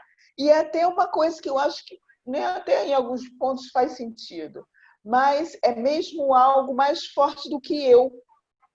E eu lembro que em criança, a gente tinha um hábito, como a Dani falou, né? A gente do Brasil tem hábito de comer carne, e carne tem muito a ver com status, né? Uma família que tem mais carne na mesa tem mais posses, então tem toda essa dinâmica de tem que ter carne, né? Para dizer que nós somos prósperos, tem que ter carne, nem que seja no domingo, aquela coisa de ter que ter carne, e uma boa carne. E eu lembro que eu tinha uma distinção entre que carne eu gostava. Quando você falou agora, me recordou isso, que é carnes assadas que eu digo, carnes assadas na panela, que a gente fala no Brasil, né? Tipo, dentro da panela, que faz com que a carne fique 100% cozida, eu nunca gostei. Agora, aquela carne que chegava do açougue, crua, e que virava bife, eu adorava. E dizia para minha mãe muitas vezes, não põe o bife na geladeira, porque senão eu não como mais. Botou o bife saindo do açougue, no frigorífico, no dia seguinte eu não como mais, porque não tem o mesmo sabor. E hoje eu percebo que o bife do dia seguinte tinha uma coagulação diferente do bife que ela acabava de trazer do açougue para colocar na mesa. E eu não entendia isso. E ela dizia, mas você gosta de carne? Eu falava, mas não assim. Não na sopa, não assada. Eu gosto de bife. E bife grosso. Claro. E agora você fala. Impressionante. E é o conhecimento, né? É o conhecimento de cada um. Logicamente que eu não tinha esse conhecimento, que eu era uma criança, fui crescendo com isso, e os meus pais também não tinham esse conhecimento. Então, eles também não entendiam, já que eu gostava de carne, qual era diferente de uma carne para outra, era tudo carne. Mas eu sabia qual era a diferença. Eu só não sabia explicar. Claro. É como aquelas pessoas que bebem leite e aquilo não lhes faz mal nenhum, nem lhes causa inflamação, nada. Comer aquilo ou beber água é a mesma coisa. Se fores beber, vê lá se não vai ter um bico. Quase certeza absoluta. É fantástico, a gente quer mesmo isso, se conhecer. Agora, se não há uma investigação, né, como a macrobiótica, como a dieta do tipo sanguíneo, como o veganismo, como o vegetarianismo. Se não tem uma investigação e nos traz essa informação, a gente também não sabe. Claro. Se está só no gosto ou não gosto, né? E é muito mais profundo do que gosto ou não gosto. Sem dúvida. E o bonito disto tudo é ir retirando, como disse a Daniela. Eu acho que para mim é o que me faz tanto sentido, que é me retirar um bocadinho a cada uma. Porque todas elas têm coisas muito importantes. Depois tu retiras e adaptas e integras naquilo que faz sentido, porque o corpo sabe. Nós sabemos. Nosso corpo, tu aquietas e ele diz-te o que é. É mágico mesmo. E depois é assim, meu Deus, eu gosto tanto de uma salada de tomate. Ai, meu Deus, eu gosto tanto. Olha, naqueles dias em que não der, eu já sei, como um bocadinho.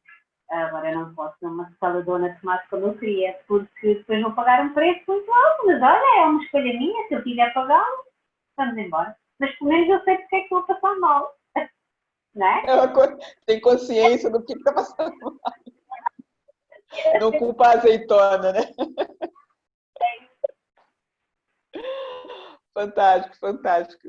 Dani, fala um pouco de ti, porque eu acho que é como se eu tivesse vivido uma coisa ao contrário, né? Porque eu tendo esse olhar para a carne, esse sentir para a carne, no meio que a maioria das pessoas cultua o veganismo e o vegetarianismo, e tu, né, no meio de churrascos, né, gaúchos, e essa miúda que não come carne. Como? Ela é da nossa família e não come carne? Tem alguma coisa errada, né? Exatamente.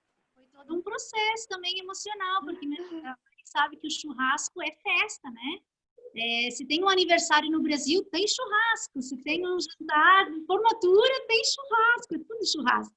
Só que no início eu tinha vergonha. Eu era muito discreta. Eu sempre fui muito discreta nisso, porque eu aceitava, às vezes, de uma pessoa estranha. Imagina, eu vou na casa de um tio, né? Minha mãe dizia, vê lá, come o que eles colocam. Tá bom? Colocava aquela comida e dava uma disfarçada com a folha de alface. Ou até mostrava que eu estava assim com o garfo. Eu não tinha a mínima noção do que eu estava fazendo. Não tinha a mínima noção. Eu até achava que eu era errada, né? Depois eu comecei a jogar vôlei. Ainda fui atleta de vôlei. E a minha mãe dizia, tem que comer carne, senão não vai conseguir jogar. Cadê a força muscular? Aquela coisa, né? Mas quando ela realmente percebeu que não ia lá, que eu não ia comer, e que me levou ao médico e tal, ela ficou tranquila. O meu pai ainda usou muito da brincadeira, até hoje, quando eu vou para o Brasil, ele tenta me pôr um bife no prato, mas agora já se ri da coisa. Exatamente. Agora, eu já consigo chegar num ponto em que para mim eu dou risada. E eu consegui devagarinho convencendo as pessoas que me convidem para o churrasco, eu quero ir no churrasco. Mas eu vou comer a batata, o arroz, eu vou comer a salada, eu vou comer a entrada, eu vou comer o resto todo, só não vou comer a carne, portanto me chamem, me convidem, né? Porque às vezes eu até perguntava, vamos convidar a Dani, mas ela vai comer o quê? Porque parece que a carne é o centro daquilo tudo, né?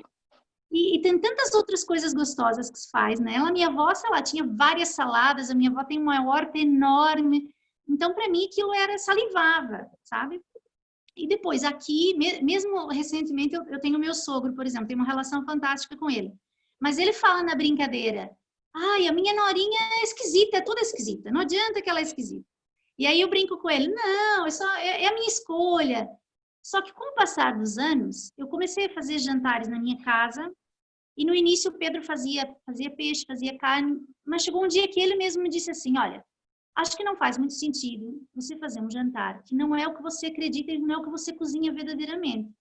Então, se as pessoas vêm à tua casa, talvez seja uma oportunidade de você cozinhar e mostrar como também é bom não comer carne e há uma variedade para as pessoas experimentarem. Resultado, toda a gente quer jantar aqui em casa e o meu sogro vem jantar aqui em casa e não come carne e come a minha comida e adora a minha comida.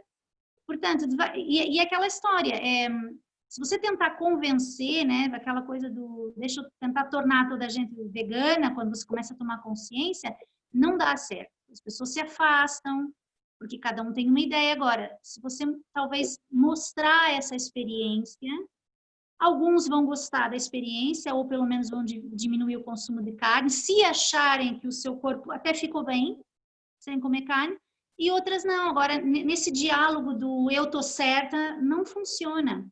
E é muito curioso porque aqui em casa o processo foi assim, eu nunca pensei no resto da minha família. Eu fiz a minha escolha e eu cozinhava para todo mundo, cozinhava para mim, mas nunca convenci ninguém. O meu filho, o João Pedro, meu filho mais velho, chegou a um ponto que começou a me fazer muitas perguntas, por que eu não comia carne, do que era feito as gomas, eu comecei a informá-lo muito ao de leve, não cheguei com nenhum vídeo de matança, nada, fui informando e ele me perguntava e eu respondia. Lembrei de uma máxima que a minha mãe dizia sempre, que é, se um filho te pergunta é porque ele está preparado para a resposta, e então eu ia respondendo.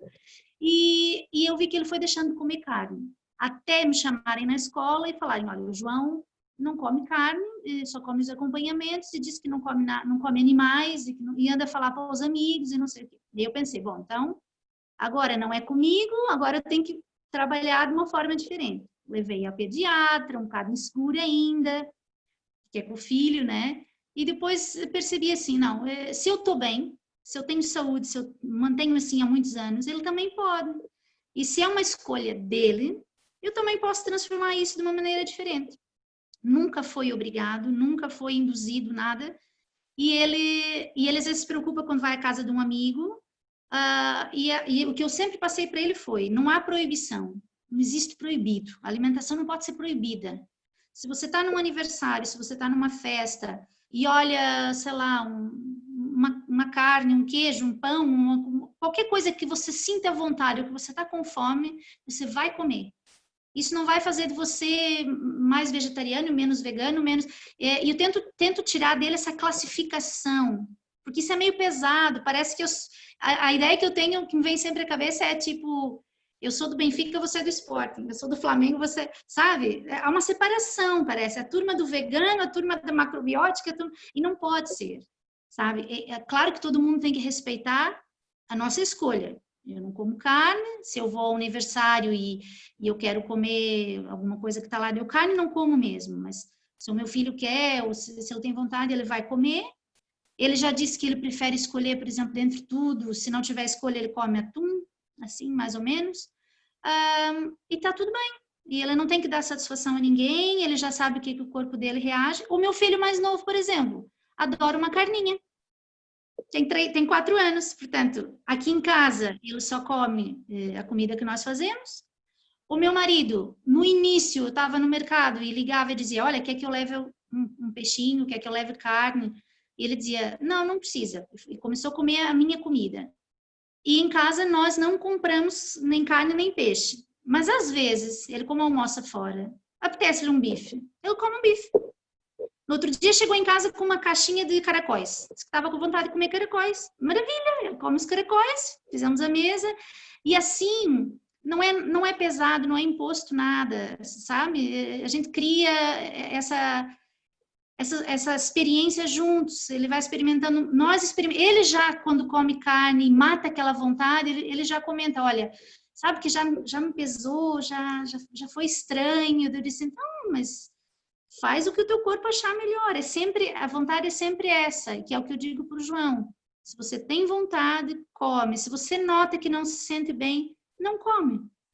E tá tudo bem. É como tudo, né? Como tudo. Se sente bem, né? Absorva mais. Se não sente bem, agradeça e liberte. Eu acho que depois desse autoconhecimento vem uma outra etapa, isso é a minha opinião, que é a etapa de organizar a sua vida para ter esse modo de vida. Por exemplo, no meu caso, eu estou a trabalhar a partir de casa. Eu não consigo fazer almoço. É uma correria, não consigo fazer almoço, então a tendência é da gente comer uma coisa já feita, ou sei lá o quê, não é o que eu quero. Então eu organizei a minha vida de forma inversa agora, que é faço jantar, cozinho à noite, que é para na hora do almoço, que eu estou com os filhos em casa, já ter ali a comida mais ou menos feita. E a conclusão que eu cheguei foi, se eu tiver as bases feitas, se eu tiver um arroz já feito, se eu tiver o feijão, lentilha, aquela base, e tiver só que complementar, eu vou conseguir manter a alimentação que me faz bem e que eu quero manter.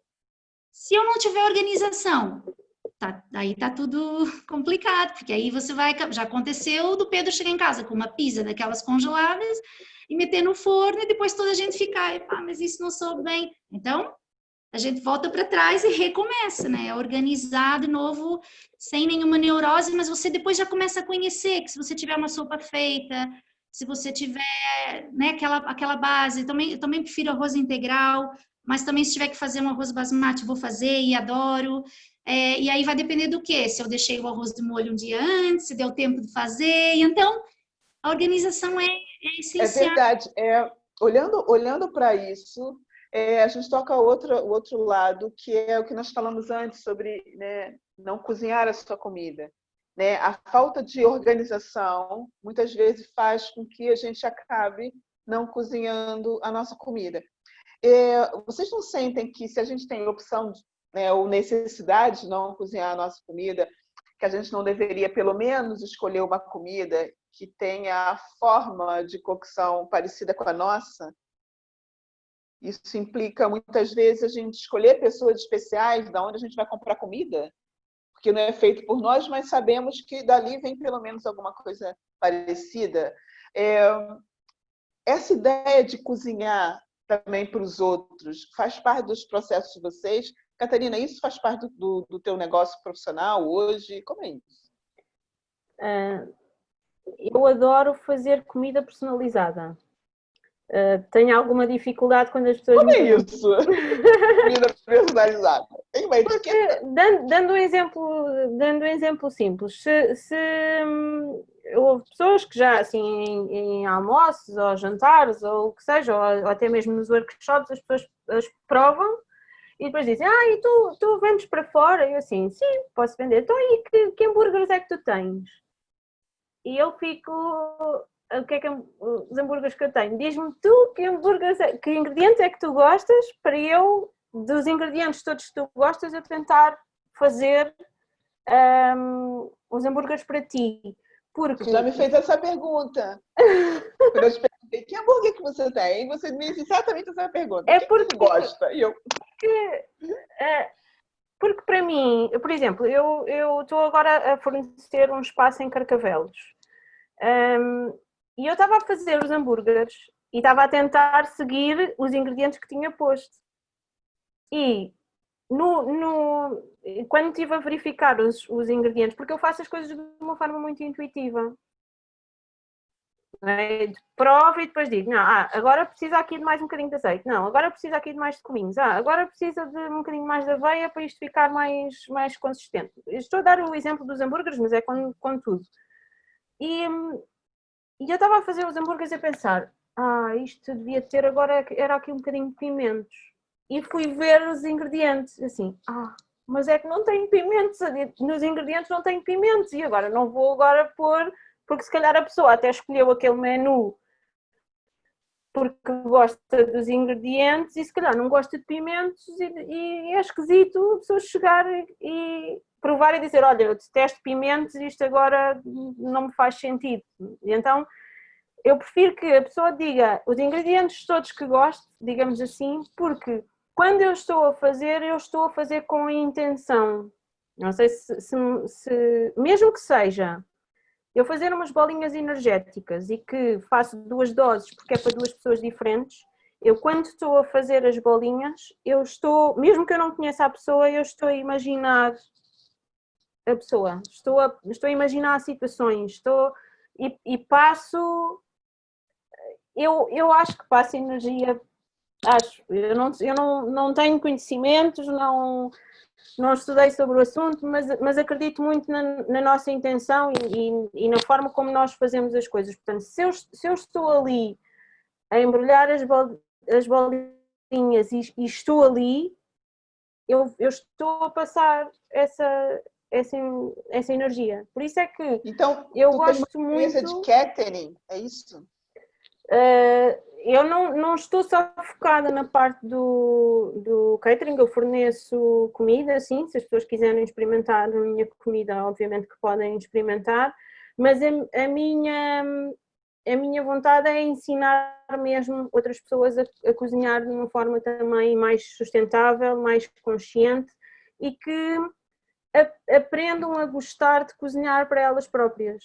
Não é? Porque como eu adoro, eu entro naquele modo de eu e as panelas, é tipo um triângulo perfeito. Como entro ali naquele mundo, eu acredito que consiga passar isso para as outras pessoas. Mesmo que eu esteja a fazer umas bolas energéticas que têm amendoim e a pessoa detesta amendoim e gosta muito de caju, a pessoa pode adaptar. Não é? Eu posso ensinar a base e a pessoa faz depois em casa se sentir que aquilo é para elas, não é? E a tua cozinha é uma cozinha vega, vegetariana ou é uma cozinha tradicional portuguesa? Eu não tenho. Eu sou um bocadinho de cada, ou seja, eu consumo carne, consumo peixe, mas de uma forma mais reduzida. Eu tento sempre fazer, tipo, em casa, eu tento sempre fazer comidas diferentes também para os miúdos experimentarem e eu também perceber o que é que eles gostam e eles próprios perceberem o que é que gostam, mas tendencialmente vegetariana ou ovo-lacto-vegetariana, porque eu não consigo deixar os ovos, eu não consigo deixar o leite e o leite sim, mas o queijo não.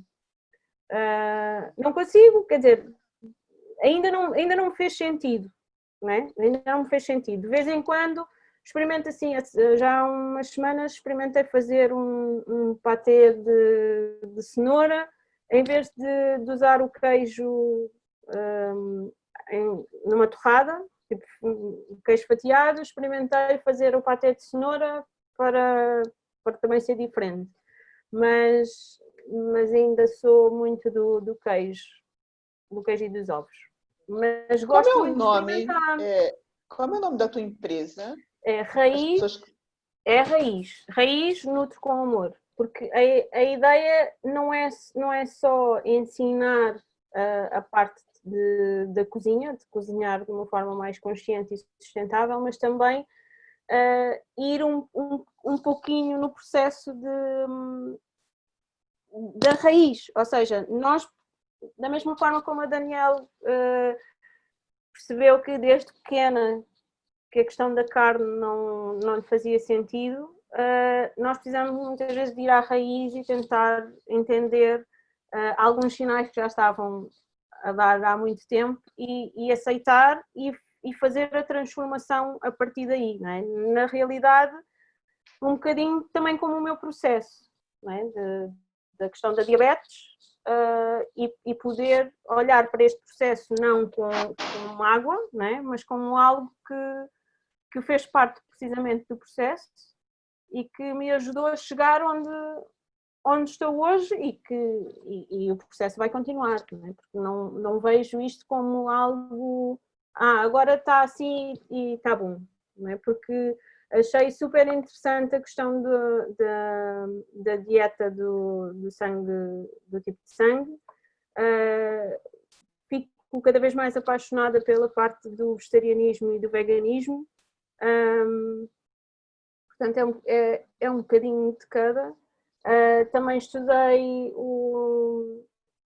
a Ayurveda, que também acho que tem uns princípios muito bonitos e que fazem todo o sentido. E na realidade é uma mistura de tudo. Que depois encaixa. Que nós somos, né? Sim. É que nós somos. Porque nós não somos só uma pessoa, não é?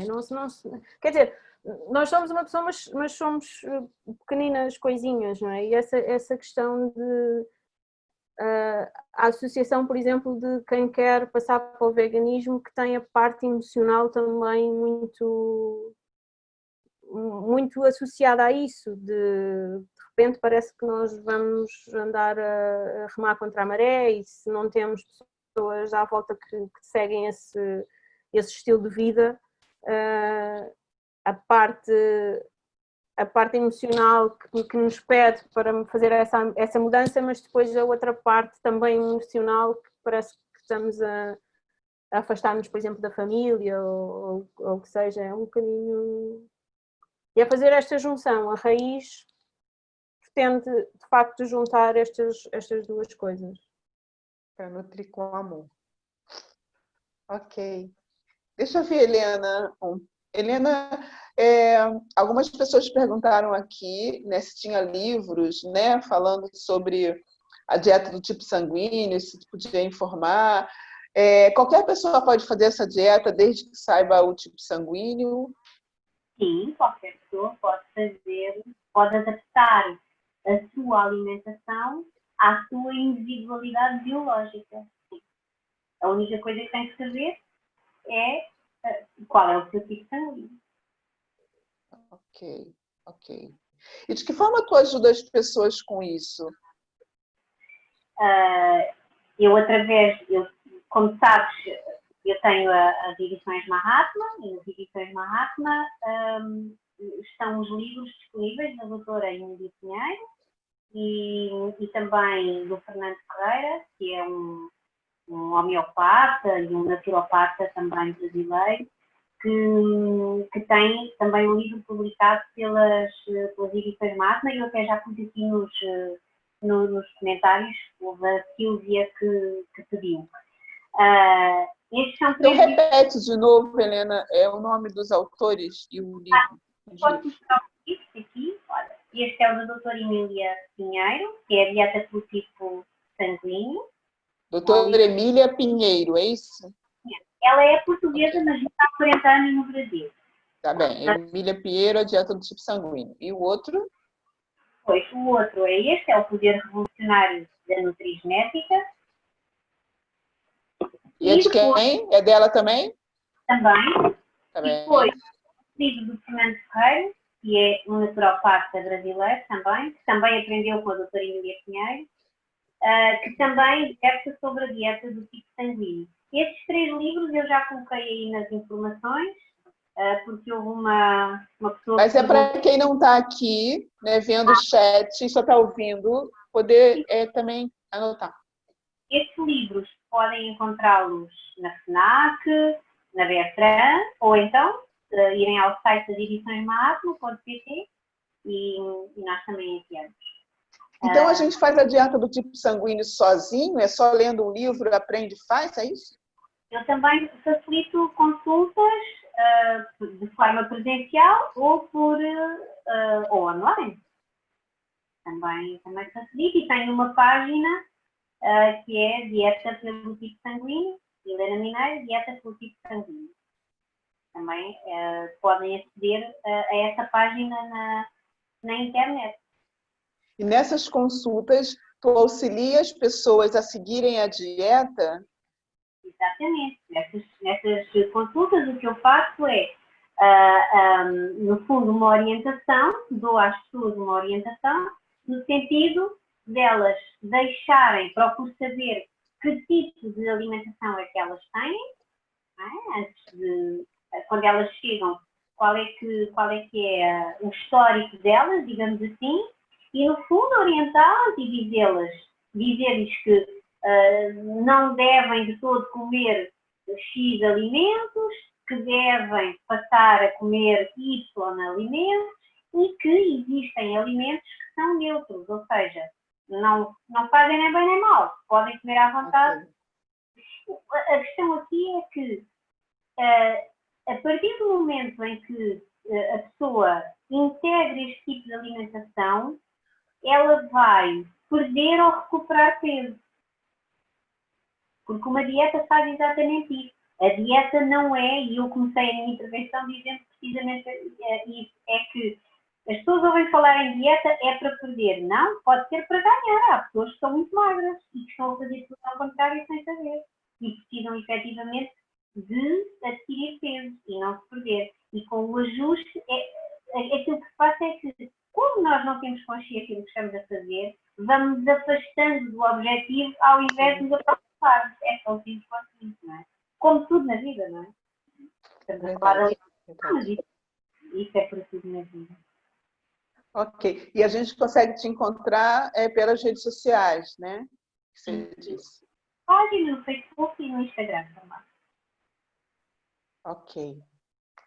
Daniela, e você? De que forma você ajuda as pessoas a terem uma alimentação mais vegana? Você trabalha que nem a Catarina? Faz catering ou não? Faz workshop ou não? Me fala um pouco disso. O que eu tenho feito mais são os workshops, que é onde realmente eu me identifico mais. Os workshops que eu facilito são a parte explicativa é feita toda na prática, portanto a ideia é cozinhar com as pessoas para elas provarem o que estamos a cozinhar, depois com livro de receita e isso tudo, para provarem e verem todo o processo. Até porque a alimentação vegana tem muito ainda uma ideia de que é complicada e isso tudo e não é. Então, demonstrando ali, facilitando, é uma maneira mais simples das pessoas perceberem que a alimentação é fácil, né? Depois também, através de mentoria, já fiz algumas mentorias na casa das pessoas, por exemplo, vou lá e faço o almoço com as pessoas da família, já fiz alguns aniversários, por exemplo, vou de manhã, preparo toda a alimentação, desde o bolo, as entradas, o prato principal, e depois dou uma explicação daquilo que eu estou a fazer. Essa até foi uma experiência muito gratificante, que eu já tive algumas e que gosto muito. E tenho feito alguns bolos vegan, isso surgiu, foi muito ao acaso, não era uma coisa que eu planejava, mas as pessoas começaram a ver através do blog, através do Amor e Panelas, e encomendarem, e é uma coisa que eu também faço com muito prazer, que é, então, o bolo 100% vegetal, e faço a venda de bolos também. É isso. Eu posso dizer, por experiência própria, que eu já provei as comidinhas da Catarina e já provei as comidinhas da Dani também. São deliciosas, sim, né? São de pedir mais, são mesmo boas. As duas falam, né, do amor, né? Que a Dani também tem uma empresa chamada Amor e Panelas, né? E a Catarina também fala do Raiz Nutrir com Amor. Eu posso garantir a vocês que as duas têm mesmo pitadas de amores naquela comidinha que elas servem. Não tenho dúvidas, porque pode até ser só vegan, não ter nada animal, agora que amor tem muito nos bolos que a Dani faz, porque então, é mesmo delicioso, são mesmo deliciosos. Eu estava ouvindo a Catarina dando um exemplo da parte emocional da família, de comer carne ou não, e estava aqui a pensar que realmente no meu caso, como todo mundo comia carne, eu acho que de alguma forma, é agora que eu tive essa percepção talvez, que eu consegui transportar todo o amor da cozinha da minha família para este blog, porque eu aprendi a cozinhar com meu pai, um grande churrasqueiro, né? Adoro um grande churrasqueiro, mas ele me ensinou desde pequeno aquele amor pela horta, aquele amor pelo ato de cozinhar. Ele preparava todo um ambiente para cozinhar. Ele se ia fazer um churrasco, ele preparava tudo um dia antes, ele tinha a mesa posta 10 horas antes. Então, aquele cuidado, aquela paixão pelo cozinhar é que eu adaptei ao meu modo de vida. Portanto, está lá o amor nas panelas, né? O meu amor em panelas, mas está lá muito dessa memória afetiva do cozinhar com a minha mãe, com meu pai, com a minha avó e com toda essa reunião familiar. Portanto, é só assim que eu consigo cozinhar mesmo, com muito amor.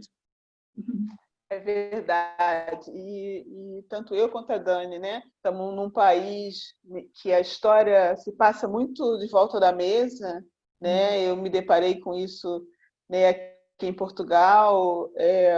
Nós, né, a festa é um outro encontro, né, que pode ter grandes comidas ou não, mas tem a festa, a vibração da festa, a alegria da festa.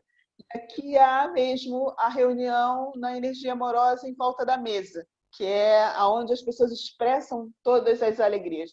Eu às vezes conto, né, para alguns alunos meus que tem uma cunhada hiper querida de Trás-os-Montes, Vila Real do Estado dos Montes, que, para quem me conhece pessoalmente, sabe o quanto eu gosto de abraçar. E essa minha cunhada quase é sufocada com os meus abraços, sabe? Eu abraço ela e eu sinto que ela faz, né, tipo, tão intensa, é um pouco assim. Mas quando eu vou embora da casa dela, na porta tem um saco de batata, um saco de cebola, 5 litros de azeite, uma garrafa de vinho.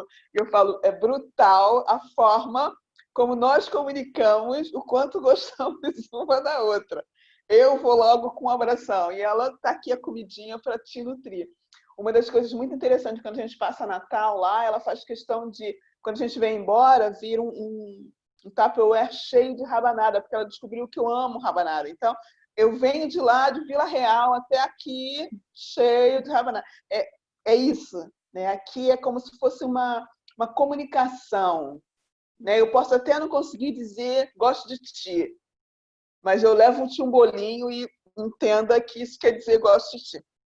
E né, a história do amor. Então, eu acho que o mais importante para a gente perceber acerca de que alimentação a gente quer ou deve consumir é que essa alimentação deve trazer a energia da nutrição. E o que nos nutre e nos acalenta é a energia amorosa. E o alimento é isso, né? É essa entrega de energia amorosa que tem que estar ali no cozinhar, no pôr a mesa, no escolher os alimentos, no escolher a qualidade dos alimentos. Tudo isso implica um amor. E é quando a gente, às vezes, olha para quem ainda não é vegetariano, como eu, que não sou, atenção em que carne eu vou comprar, né? Porque algumas carnes estão desprovidas da energia amorosa mesmo. E a gente tem que ter essa consciência, não pode esquecer, não pode fechar os olhos e dizer não, né? A forma como os abates são feitos, a forma como as criações são feitas, tem muitas coisas menos amor, menos respeito pelo outro ser, que é o animal que está dando a vida para que a gente se alimente. Então, mais do que se eu como carne ou não, vamos tentar, né, comer uma carne que tenha uma egrégora energética mais harmonizada do que muitas que a gente recebe e coloca dentro do nosso corpo. Então, a ideia é o alimento que você escolhe para ti, o alimento que a gente escolhe, que eu escolho para mim, pode ser completamente diferente. Agora, os dois têm que estar providos de energia amorosa. Exatamente. Esse é o ponto. Eu queria só deixar uma mensagem aqui, se puder, para terminar, que eu acho que de toda essa informação fantástica que a gente partilhou aqui, o que eu realmente aprendi ao longo desses 10 anos que o blog já existe, dessa transformação toda, foi realmente cada um criar uma relação amorosa com a comida e de realmente parar um pouquinho para fazer as tais perguntas. Eu vou comer agora por quê? Sinto fome, sinto sede, estou angustiada, estou triste, e parar mesmo e avaliar. E as mulheres, no feminino em particular, tem muitas alterações ao longo do mês por conta do período menstrual e isso tudo, e nós já temos esse conhecimento, essa tal intuição está em nós muito forte. Normalmente no período pré-menstrual temos mais fome, queremos mais doce, estamos mais irritadas, queremos, e no posterior a mesma coisa. Então começa esse olhar para dentro, serve para muita coisa em relação à nossa relação com a comida, e não é difícil, é um hábito, é como tudo que a gente treina, tudo que há pessoas que treinam meditação, pessoas que treinam exercício físico, que treinam, que estudam, é a mesma coisa. É só parar um pouquinho nessa loucura do dia a dia, parar um pouquinho e pensar por que eu quero comer e o que eu quero comer, e mais nada. Grata, Dani. Onde a gente consegue te encontrar? Onde a gente encontra o Amor e Panelas? Tá nas redes sociais todas, no Instagram, no Facebook, no blog, tá fácil de encontrar, amoripanelas.com. Ok. Grata, Dani, grata pela tua disponibilidade, grata pelos ensinamentos, mesmo muito bom. Catarina, onde a gente encontra Raiz Nutri com Amor? Mais no Instagram, no Facebook. Estou a voltar outra vez ao Facebook, mas no Instagram, sem dúvida. Por e-mail ou por no telefone, mas as coisas estão no Instagram. Queria só acrescentar aqui, a propósito daquilo que a Daniela partilhou, que a nossa relação com a comida é a nossa relação connosco, ou seja, a comida é um prolongamento. E dando um exemplo, porque a comida também é muito emocional, não é? E às vezes nós comemos coisas porque queremos de facto estar mais bem dispostos ou porque nos zangamos com alguma coisa e tem que ser uma compensação. E eu por acaso já há uns tempos partilhei isso, de fui ao supermercado para fazer, isto não, antes da pandemia, mas fui ao supermercado para fazer umas compras para casa e estava zangada com qualquer coisa e passei no corredor dos doces. E fui o caminho todo a dizer, Catarina, não vais precisar disto, não precisas disto, não precisas disto. E se é algo consciente e que se é algo que tu estás a querer compensar-te a ti, compra uma salada. Porque isso aí é mostrar que te estás a compensar a nível de vitaminas, de minerais, porque senão o doce, como a Helena falou, puxa doce, e nós às tantas já perdemos por completo a sensação do doce, queremos sempre mais, é viciante, não é? E às vezes é essa questão de não ser imediato e não escolher algo mais fácil, portanto, se nós nos nutrirmos de coisas que de facto o nosso organismo precisa, o cozinhar é um prolongamento dessa relação connosco, é mesmo, é o prolongamento, pronto, para mim é o prolongamento. Ok, Catarina, obrigada, mesmo obrigada pela tua presença e toda a contribuição. Helena, teria alguma coisa que você queria deixar como última fala para quem está nos ouvindo sobre a dieta do tipo sanguíneo?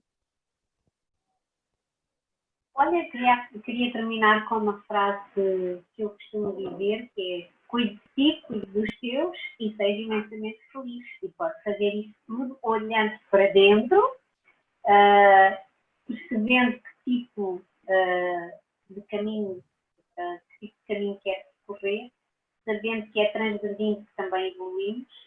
Por isso é que podemos comer o bolito de vez em quando e devemos, porque sim, porque se isso também nos faz feliz, que não, tendo a consciência de que se assumirmos isso como um hábito, temos de pagar uma fatura e é o que é.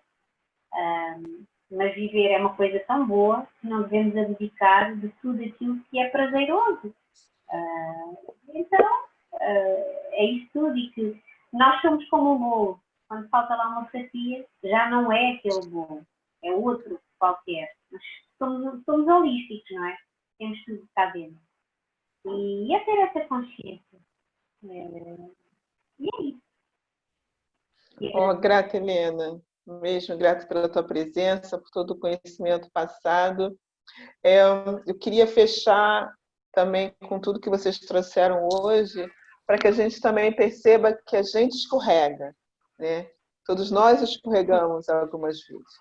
Ou com bolo, ou com pastel de nata, ou com uma gordura, ou a gente sempre escorrega. O importante não é da relevância onde a gente escorregou. O importante é dar relevância quando a gente começa de novo no trilho onde a gente tem que estar. Então, a gente quer que as pessoas percebam que elas têm escolhas e têm que ter consciência nas escolhas, mas quando a consciência não estiver lá, se perdoe e comece de novo. Há sempre a possibilidade de começar de novo e entrar no caminho que você quer para qualquer coisa. Então, aprendam, ganham consciência e quando escorregar, se perdoe. Mas lembrem que a nossa alimentação é a nossa primeira relação amorosa, é a nossa primeira história de nutrição, é a primeira momento que a gente tem de colocar para dentro aquilo que a gente precisa. Então, vamos ter cuidado de se perguntar realmente o que a gente precisa naquele momento para colocar para dentro do nosso corpo, que é o nosso templo sagrado. E a gente precisa cuidar dele para, como a Helena disse, viver uma vida e ter muito prazer. Porque, caso contrário, a gente não vai conseguir ter a vida que a gente gostaria e viver o que a gente poderia. Quero agradecer a todas vocês, assim, de coração cheio. Foi lindo o programa. Espero que vocês também tenham ficado felizes de estarem aqui passando todas as informações e as pessoas também terem ficado felizes em terem nos ouvido por esse tempo. E eu acredito, sim, que é com consciência que a gente vai hoje sentar na mesa do jantar. Então, eu sei que as cabeças vão estar pensando, né, e olhando para os alimentos com mais tranquilidade e com mais consciência. Muito obrigada. Talk Show Antes do Jantar fica aqui Voltamos na próxima quinta-feira, às 18 horas de Portugal, às 14 horas do Brasil, trazendo mais inspiração, mais sabedoria e consciência para todo mundo que está do outro lado. Muito obrigado, até o próximo programa. Obrigada.